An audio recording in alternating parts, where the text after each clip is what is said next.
안녕하세요. 국토교통부 장관 원희룡입니다.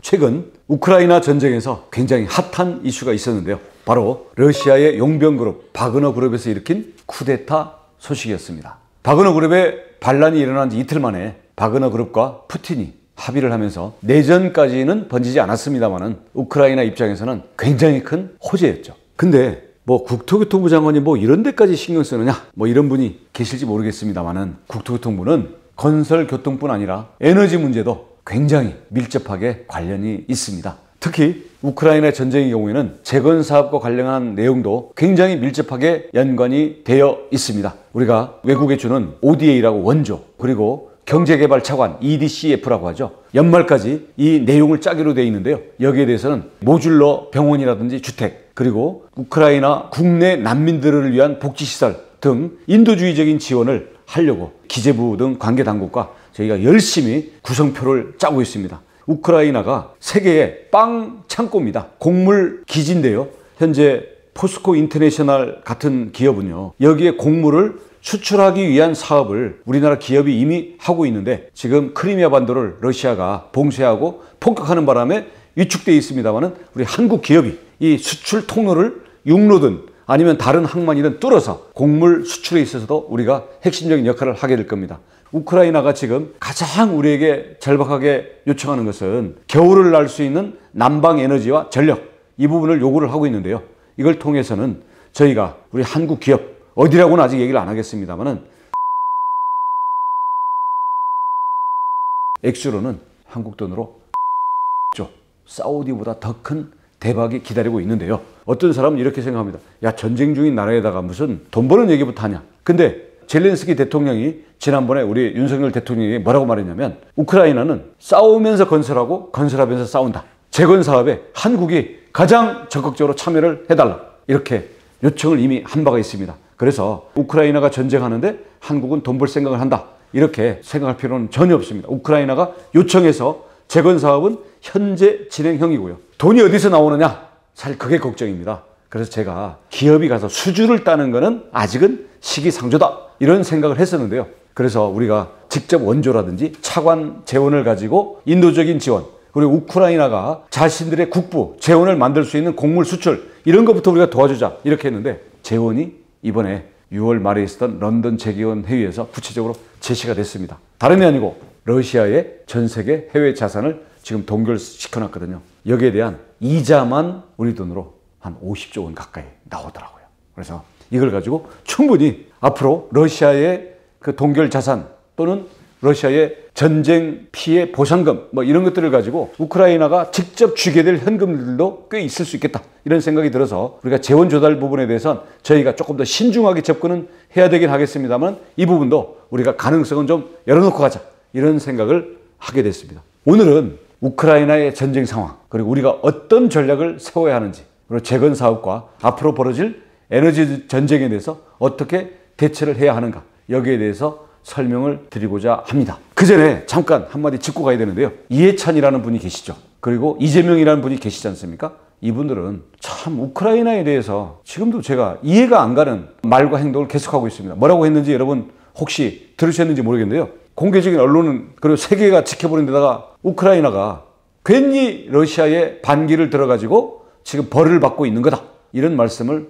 이해찬이라는 그 분께서 하셨고, 이재명이라는 분은 대통령 후보로 나왔던 당시에 지구 반대편에 있는 우리랑 아무 상관없는 우크라이나 때문에 왜 주가가 오르락내리락 하느냐, 이렇게 하면서 우크라이나 러시아에 되지도 않을 싸움 한다고, 과연 그에 대해서 지금 전 세계가 어떻게 평가를 하고 있을지 저는 솔직히 말해서 대한민국의 한 사람으로서 굉장히 쪽팔립니다. 하지만 쪽팔림은 진영을 떠나서 그분들에게 돌려드리겠고요. 우리 국민들에게는 러시아에게 침략을 당한 우크라이나 국민들이 한강의 기적을 만들었던 우리나라처럼 싸우면서 건설하고 건설하면서 싸우는 드네프르강의 기적을 만들어야 되는데, 한국이 가장 든든한 파트너가 될 수 있도록 하는 게 우리 국익을 위해서도 맞고 대한민국의 국격을 위해서도 맞다고 생각합니다. 자, 아까 얘기로 돌아갔어요. 바그너 그룹이 왜 푸틴에게 반기를 들었냐, 그러게 프리고진 영웅이냐? 그렇지 않다고 생각합니다. 왜냐하면 이 사람 원래 푸틴의 요리사였죠. 근데 진짜 요리사라기보다는 요식업으로 성공한 이후에 푸틴의 눈에 들어서 크레물린에서 케이터링 업무를 하면서 출세를 한 그런 인물입니다. 이 프리고진이 케이터링한 음식을 부시 대통령도 드셨고요. 그리고 영국의 왕자도 가서 드셨다고 합니다. 아무튼 러시아가 개입된 수많은 전쟁 중에서 전쟁 범죄의 인권 유린 사건 대부분이 이 바그너 그룹에 의해서 가장 잔혹하게 벌어졌었습니다. 그래서 영웅시하면 안 되겠죠. 이 바그너 그룹은 네오나치즘에 경도된 극우 파시즘 무장 단체인데요. 재미있는 것은 이 러시아군이 계속 패배를 하고 있는 가운데 그나마 성과를 올리고 있는 곳이 이 바그너 그룹이라서 별명이 푸틴의 사냥개입니다. 문제는 우크라이나 전쟁이 끝이 어떻게 나게 되건 이 전쟁과 관련해서 푸틴을 비롯한 그 휘하의 장교들이 전범 혐의를 벗기가 쉽지 않다는 겁니다. 지금 보시다시피 러시아가 전쟁에서 계속 패배하면서 우크라이나 전역을 점령한다거나 정권을 전복시킬 가능성은 굉장히 낮아졌고요. 슬슬 엑시트, 출구 전략을 꾀해야 될 시기가 다가오고 있는데요. 이렇게 되니까 전쟁 중에 벌어진 끔찍한 전쟁 범죄를 뒤집어 씌울 희생양이 필요했던 게 아닌가 이런 생각을 해봅니다. 실제로 이 바그너 그룹이 악명 높게 전쟁 범죄를 많이 일으켰기 때문에 희생양으로는 가장 적절하겠죠. 거기에 전쟁 기간 동안에 러시아의 직접적인 지원을 받으면서 무기와 자금을 빼돌리는 식으로 몸집을 키워왔기 때문에 아주 맛있게 살이 올라있는 상태다.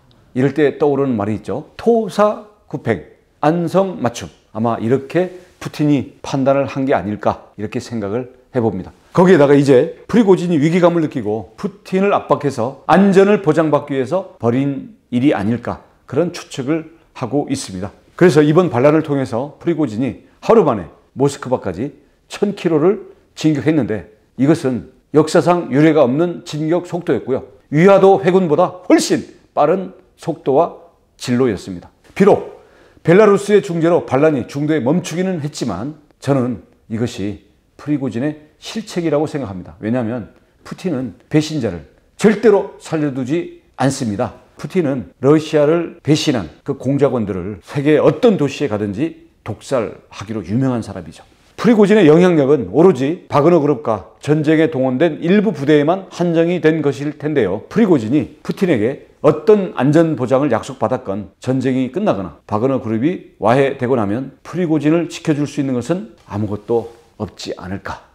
모르죠. 또 서방에서 어떤 대책이 있을지 모르겠습니다만 우크라이나 입장에서는 이번 쿠데타가 오래 지속되면 지속될수록 많은 이득을 얻을 수 있었는데요. 반란이 조기 종결로 되어버리는 바람에 좀 아쉽게 되었습니다만 남부 전선을 담당했던 바그너 그룹이 이틀 동안 자리를 비운 사이에 반격을 시도해서 크림반도는 봉쇄 작전에 들어갔다고 합니다. 여러분 빈집털이 아시죠? 이렇게 우크라이나 전쟁이 우크라이나 쪽으로 유리하게 종료가 될수록 우리나라 기업들이 우크라이나 재건 사업 또한 활발하게 이루어질 것으로 기대가 됩니다. 아까도 말씀드렸지만 우크라이나 전쟁은 재건 사업뿐만 아니라 국제 에너지 시장과도 크게 연관이 있습니다. 왜냐하면 이 에너지 가격이라는 것은 석유와 가스 가격의 영향을 받을 수밖에 없는데요. 대표적인 가스 수출국인 러시아가 전쟁을 일으키는 바람에 경제 제재를 받으면서 가스 값이 폭등하게 되었기 때문이죠. 가스가 부족하니까 대체제인 석유 값도 오르고 또 산유국들의 입김이 세지다 보니까 중동 쪽 오일머니와 오일 파워가 몰리고 있는 겁니다. 제가 이렇게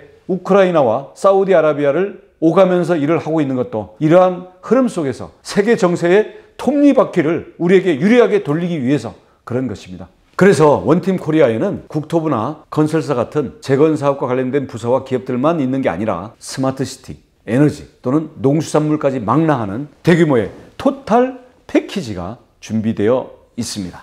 우크라이나가 중요한 이유는 이것만 아닙니다. 우크라이나는 구소련에 속해 있었고 지정학적으로는 유럽에 속합니다마는 흑해를 중심으로 해서 북쪽은 우크라이나, 남쪽에는 튀르키예가 위치해 있는데요. 이러한 지정학적인 특성 때문에 유럽과 아시아의 경계가 되고 기독교와 이슬람 문화권의 경계가 되고 있습니다. 그래서 바로 옆에 시리아와 이라크 같은 중동 이슬람 지역이 위치해 있고요. 그곳은 아시다시피 내전 등으로 인프라가 거의 다 파괴가 되어 있는 상황입니다. 재건 사업 수요가 많이 발생을 하고 있죠. 그동안 우리나라는 플랜트 건설에서는 두각을 나타냈지만 재건 사업이나 인프라 사업에 대한 진출은 그보다 경험이 적은 편이기 때문에 이번에 우크라이나 재건 사업을 성공적으로 수주해서 성과를 낸다면 그 인근 지역 시리아라든지 이라크 같은 전쟁 복구 인프라 건설을 해야 되는 그런 나라들의 수요를 대한민국이 전부 빨아들일 수 있는 그런 효과도 누릴 수 있을 것으로 예측을 하고 있습니다. 우크라이나가